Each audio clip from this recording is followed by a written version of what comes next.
Maka jangan takut akan apa yang telah tertulis, karena yang tertulis datang dari Tuhan yang Maha Penyayang.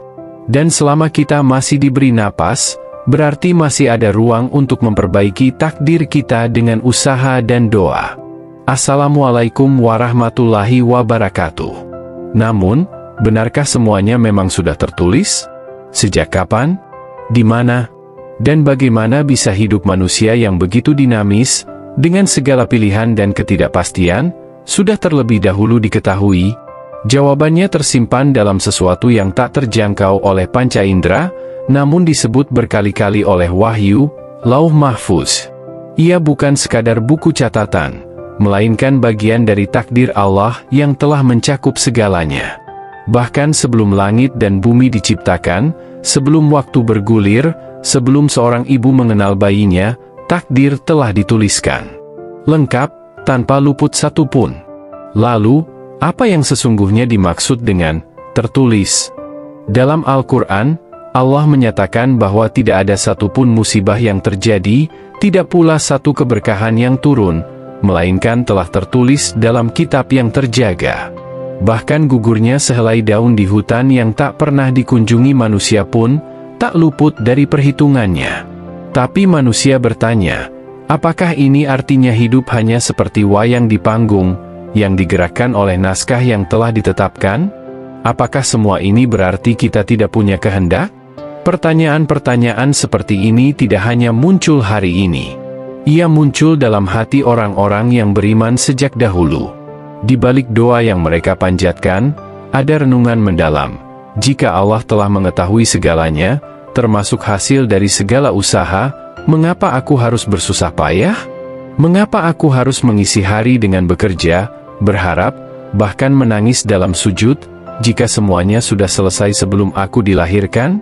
Maka hadirlah keheningan dalam perenungan. Tapi keheningan itu bukan jawaban. Ia justru membuka pintu untuk menyelami rahasia takdir dari sisi yang lebih dalam, bukan tentang apa yang terjadi, tetapi mengapa itu terjadi dan bagaimana kita menjalaninya. Dalam Islam, takdir bukan dinding penghalang, tapi jendela keimanan. Ia tidak hadir untuk mematikan semangat, melainkan untuk menenangkan hati bahwa segalanya sudah dalam kendali Tuhan. Dan karena itulah, manusia justru diminta untuk terus melangkah. Coba renungkan, jika seorang bayi kelaparan, akankah kita berkata, kalau sudah tertulis kenyang, ia pasti akan kenyang juga tanpa diberi makan?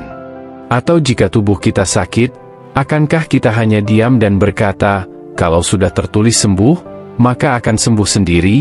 Tidak. Karena dalam hati yang paling dalam, kita tahu, keputusan ada di tangan Allah, tetapi langkah-langkah menuju keputusan itu adalah bagian dari amanah kita. Para ulama besar menyampaikan bahwa Lauh Mahfuz adalah bentuk dari ilmu Allah yang sempurna. Segala sesuatu tertulis bukan karena Allah memaksa itu terjadi, tetapi karena Allah sudah mengetahui apa yang akan kita pilih dan bagaimana kita akan menjalaninya. Dan karena ilmunya mencakup segala waktu, maka tidak ada yang luput dari catatannya. Namun pengetahuan Allah bukan paksaan. Seperti guru yang sudah tahu murid mana yang akan lulus dan mana yang gagal, pengetahuan itu tidak membuat ujian menjadi tidak adil. Yang membuatnya adil adalah kesempatan yang diberikan sama. Setiap manusia diberi hati, akal, dan pilihan. Inilah yang menjadikan hidup sebagai petualangan spiritual, bukan drama yang ditulis untuk ditonton. Kita memang tidak tahu isi Lauh Mahfuz, tetapi kita tahu bahwa kita diberi kekuatan untuk berusaha, dan itulah yang membuat hidup menjadi penuh harapan. Maka jangan tertipu dengan anggapan bahwa takdir adalah penghalang. Justru karena semuanya telah tertulis, kita bisa menjalani hidup dengan lebih tenang. Bukan untuk berhenti, tapi untuk melangkah dengan penuh keyakinan bahwa tidak ada usaha yang sia-sia. Setiap tetes keringat, setiap air mata dalam sujud, setiap kata doa yang terucap di tengah malam, semuanya hadir bukan untuk mengubah apa yang sudah tertulis, tapi untuk membuktikan bahwa kita memilih jalan kebaikan yang memang telah disiapkan untuk kita. Inilah rahasia Lauh Mahfuz, bukan untuk membuat manusia pasrah, tapi agar manusia sadar bahwa ia tidak berjalan sendirian. Bahwa setiap langkahnya, setiap pilihan baik yang ia ambil, telah dilihat dan diketahui oleh Tuhan sejak lama, dan Tuhan tetap menunggu manusia untuk memilih jalan itu sendiri. Dengan kesadaran itu, kita akan memandang hari esok dengan cara yang berbeda. Bukan sebagai teka-teki yang menakutkan, tapi sebagai bagian dari naskah agung yang bisa kita isi dengan ikhtiar dan tawakal. Dan di titik inilah, muncul satu pertanyaan yang lebih dalam dari sebelumnya. Jika semua sudah tertulis, dan kita telah diberi kehendak untuk memilih jalan, maka bagaimana kita memahami peran usaha dalam kehidupan ini? Apakah doa dan kerja keras bisa mengubah isi catatan yang suci itu? Atau semua itu hanyalah bagian dari skenario yang kita tidak bisa campuri? Pertanyaan itu membawa kita ke gerbang berikutnya, sebuah konflik pemahaman yang sering mengendap di hati, menunggu untuk disingkap. Dan disitulah, kisah ini akan berlanjut. Jika semua sudah ditulis, lalu untuk apa kita menangis dalam doa? Untuk apa kita bekerja keras, menahan lapar, mengorbankan waktu, menjauhi maksiat, jika ujungnya telah ditentukan? Inilah dilema yang diam-diam bersarang dalam hati banyak orang beriman. Mereka beribadah, berdoa, berjuang. Tapi di antara malam-malam panjang yang mereka habiskan di sajadah, ada bisikan dalam hati, bukankah semua ini sia-sia, jika takdir sudah selesai ditulis sebelum aku lahir? Pertanyaan itu tidak salah. Tapi ia belum lengkap. Karena ia hanya melihat satu sisi dari takdir, dan melupakan sisi yang lain. Takdir, dalam pandangan Islam, bukan sesuatu yang beku. Ia tidak seperti batu yang dilempar dan pasti jatuh pada titik yang sama, tak peduli siapa yang melihatnya. Justru, dalam takdir terdapat ruang bagi usaha dan doa, karena keduanya juga bagian dari yang ditulis. Inilah yang sering disalahpahami, bahwa takdir hanya hasil akhir, padahal takdir juga mencakup proses. Ketika seseorang berdoa dengan sungguh-sungguh, lalu usahanya membuahkan hasil, itu bukan berarti ia melawan takdir. Tapi ia menghidupkan bagian dari takdir yang memang hanya bisa muncul dengan ikhtiar. Seperti seorang petani yang menanam benih. Apakah hasil panennya sudah tertulis di Lauhul Mahfuz? Ya, sudah. Tapi apakah hasil itu akan muncul jika dia tidak menyiram, tidak menyiangi gulma, tidak menjaganya dari hama? Tidak. Maka usahanya, yang tampak seperti pilihan bebas, sesungguhnya juga bagian dari takdir itu sendiri. Disinilah letak keindahan rahasia takdir. Ia tidak mematikan kehendak manusia, tetapi justru menguji bagaimana manusia menggunakan kehendaknya. Dan setiap pilihan yang diambil, setiap keputusan yang dihadapi dengan penuh kesadaran, telah lebih dulu diketahui oleh Allah. Bukan karena Allah memaksa, tapi karena ilmunya melampaui waktu.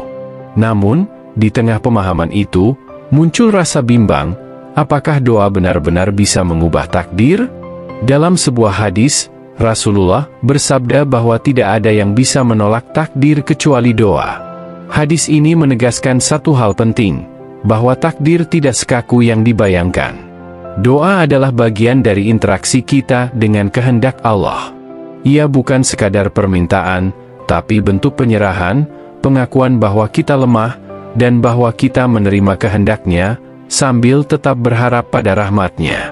Ada takdir yang mualak, takdir yang digantungkan kepada usaha manusia. Dan ada pula takdir yang mubram, takdir yang tidak berubah. Namun kita tidak pernah tahu mana yang mana. Kita tidak tahu apakah ujian hidup yang sedang kita hadapi termasuk takdir tetap, atau takdir yang masih bisa bergeser dengan doa dan ikhtiar. Dan karena ketidaktahuan itulah, kita diperintahkan untuk tetap berusaha. Kita berdoa bukan untuk menawar takdir, tapi untuk menunaikan peran sebagai hamba yang bergantung pada Tuhan.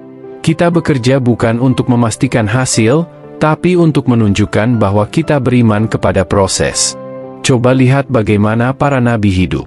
Apakah mereka tahu bahwa mereka berada dalam perlindungan Allah? Tentu. Tapi apakah mereka hanya duduk menunggu mukjizat? Tidak. Mereka tetap berlari, tetap berperang, tetap bersembunyi, tetap berdakwah dalam tangis dan luka. Bukan karena ragu pada takdir Allah, tapi karena mereka paham bahwa usaha adalah bentuk keimanan. Seorang hamba yang benar-benar bertawakal bukanlah yang duduk pasrah sambil berkata, "Terserah Allah." Tapi dia adalah yang berjalan sejauh mungkin, mengetuk sebanyak mungkin pintu, lalu menyerahkan hasilnya kepada Allah dengan hati tenang. Disitulah letak keindahan iman. Usaha dan tawakal tidak bertentangan, justru saling melengkapi. Namun ada orang-orang yang merasa putus asa. Mereka berkata, "Saya sudah berdoa, sudah berusaha, tapi kenapa hidup saya masih seperti ini? Apa gunanya semua ini jika hasilnya tetap sama?" Kepada mereka, kita ingin berkata dengan lembut, Allah tidak pernah menyia-nyiakan satupun usaha. Mungkin hasilnya belum datang. Mungkin akan datang dalam bentuk yang lain. Atau mungkin justru semua usaha itu sedang mengubah bagian dari takdir yang belum kamu lihat. Ingatlah bahwa waktu kita terbatas, tapi waktu Allah tidak. Kita hidup dalam hari ke hari. Tapi Allah menyusun hidup kita dari awal hingga akhir, dan segala hal yang kita anggap sebagai kegagalan hari ini, bisa jadi adalah jalan yang dipersiapkan untuk keberhasilan esok hari. Dan bahkan andai hasilnya tidak berubah, bukankah usaha itu sendiri sudah menyucikan kita? Bukankah doa yang terucap di malam hari telah membersihkan hati kita? Bukankah setiap langkah menuju kebaikan telah membuat jiwa kita tumbuh lebih kuat? Maka jangan anggap sia-sia apa yang telah kau perjuangkan. Karena takdir bukan tentang hasil akhir semata, tapi tentang bagaimana kau memilih untuk merespon apa yang telah ditulis untukmu. Dan di balik itu semua, akan selalu ada hikmah. Bahkan jika takdir itu berat, menyakitkan, atau tidak sesuai harapan, maka ketahuilah, hikmah bukan datang sebelum kejadian, tapi sesudahnya. Dan hanya orang-orang yang bersabar dan terus berusaha yang akan melihat hikmah itu dengan mata hati yang terbuka. Inilah konflik awal dari pemahaman tentang takdir dan usaha. Konflik yang tidak akan selesai dengan satu jawaban, tapi akan terus berkembang seiring perjalanan iman kita yang belum berakhir. Sebab setelah memahami bahwa doa dan ikhtiar adalah bagian dari takdir itu sendiri, muncul pertanyaan baru yang lebih dalam. Bagaimana kita bisa mencintai takdir, bahkan ketika ia terasa tidak memihak kita? Bagaimana cara berdamai dengan takdir yang pahit, tanpa kehilangan harapan? Pertanyaan itu akan membawa kita pada pergolakan berikutnya, lebih emosional, lebih personal, lebih spiritual. Karena sesungguhnya, yang paling sulit bukanlah memahami bahwa ikhtiar dan doa adalah bagian dari takdir, tapi menerima takdir yang tidak sesuai harapan. Lalu bagaimana cara kita mencintai sesuatu yang menyakitkan? Bagaimana mungkin kita bisa berdamai dengan garis hidup yang tampak merugikan kita? Disinilah banyak hati yang mulai goyah. Mereka yang dulu semangat dalam berdoa mulai diam. Mereka yang dulu penuh keyakinan dalam berikhtiar mulai ragu. Bukan karena mereka kehilangan iman, tapi karena rasa kecewa yang tertumpuk, diam-diam, perlahan, dan seringkali tanpa disadari. Mereka merasa telah berjuang, telah bersujud dalam tangis, telah melakukan segalanya, tapi takdir tak kunjung berpihak. Dan akhirnya, yang muncul bukan lagi tanya, tapi luka. Lalu bagaimana seharusnya kita menyikapinya? Kita harus memulai dari satu pemahaman mendalam, bahwa takdir bukanlah bentuk penghukuman, melainkan bentuk pengasuhan.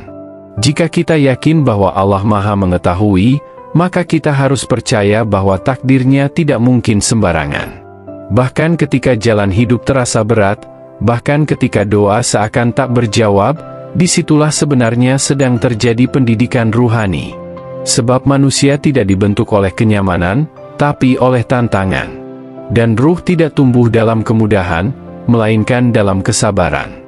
Ada kalanya takdir terasa gelap, bukan karena Allah menjauh, tetapi karena Dia sedang menanamkan benih cahaya yang hanya tumbuh dalam kesendirian. Ketika doa terasa sepi, ketika usaha tampak sia-sia, bisa jadi itulah saat di mana Allah sedang mengajarkan nilai tertinggi dari keikhlasan. Mencintainya, bukan karena Dia memberi, tapi karena Dia maha layak dicintai. Sebab iman bukanlah transaksi. Bukan semata soal, aku sudah berbuat baik, maka kau wajib kabulkan.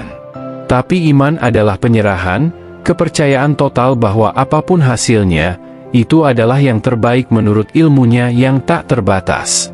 Namun, perasaan kecewa itu nyata. Dan Islam tidak pernah melarang kita untuk mengakui perasaan itu. Bahkan para nabi pun pernah merasa sedih, pernah merasa berat. Nabi Yakub menangis bertahun-tahun karena kehilangan Yusuf. Nabi Yunus merasa sempit hingga ia memilih meninggalkan kaumnya sebelum waktunya. Tapi perasaan itu tidak membuat mereka keluar dari keimanan. Justru dari sanalah muncul doa-doa paling tulus yang dicatat dalam Al-Quran. Karena Allah mencintai hamba yang datang kepadanya dalam kesedihan yang jujur. Berdamai dengan takdir bukan berarti berhenti berharap. Tapi berarti kita mengubah cara kita berharap. Bukan berharap, semoga semua berjalan sesuai keinginanku, tapi, semoga aku diberi kekuatan untuk menerima apa yang telah Engkau tetapkan. Ada orang yang diuji dengan kegagalan, lalu ia tersungkur dan tidak bangkit lagi. Tapi ada juga yang justru menemukan dirinya dalam kegagalan itu. Ia belajar tawakal, belajar sabar, dan menemukan bahwa Allah adalah satu-satunya tempat bersandar yang tak pernah mengecewakan. Dan pada titik itu, ia tidak lagi meminta takdir yang mudah, melainkan hati yang kuat untuk menjalaninya. Begitulah cara kita mencintai takdir. Bukan karena semuanya berjalan mulus, tapi karena kita tahu, ada maksud baik yang tersembunyi dalam setiap kejadian. Bukankah kisah Yusuf adalah bukti nyata? Ia dilempar ke dalam sumur, dijual sebagai budak, difitnah hingga dipenjara. Dari sudut pandang dunia, semua itu tampak seperti takdir yang buruk. Tapi justru dari jalan itulah ia naik derajat menjadi orang yang dekat dengan kekuasaan, dan akhirnya menyelamatkan banyak jiwa, termasuk keluarganya sendiri. Takdir yang awalnya tampak gelap, ternyata adalah jalan rahmat yang penuh cahaya. Maka jangan buru-buru menilai sebuah takdir dari potongan pendek dalam hidup kita. Karena kita hanya melihat satu halaman, sementara Allah membaca seluruh kitabnya. Apa yang tampak sebagai kegagalan hari ini, bisa jadi adalah gerbang menuju takdir besar yang belum waktunya dibuka. Kita boleh menangis. Kita boleh bertanya. Tapi jangan menyerah. Karena Allah tidak pernah meminta kita untuk selalu kuat. Dia hanya meminta kita untuk selalu kembali. Ketika kita berusaha sebaik mungkin, lalu menyerahkan hasilnya kepada Allah, kita bukan sedang melawan takdir. Kita sedang menjemput takdir terbaik, yang memang hanya akan terbuka bagi mereka yang mau berjalan. Dan pada akhirnya, ketenangan itu datang bukan dari perubahan keadaan, tapi dari penerimaan terhadap keadaan.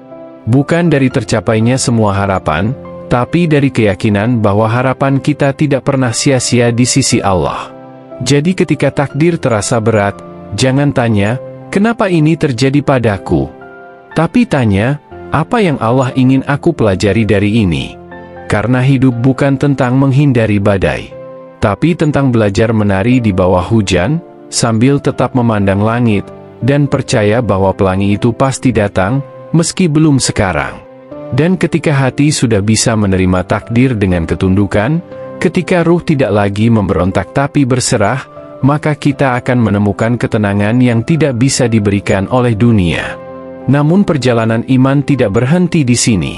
Sebab setelah berdamai dengan takdir, muncul pertanyaan baru yang lebih dalam, lebih halus. Kalau semua sudah tertulis di Lauhul Mahfuz, lalu di mana letak kebebasan kita sebagai manusia?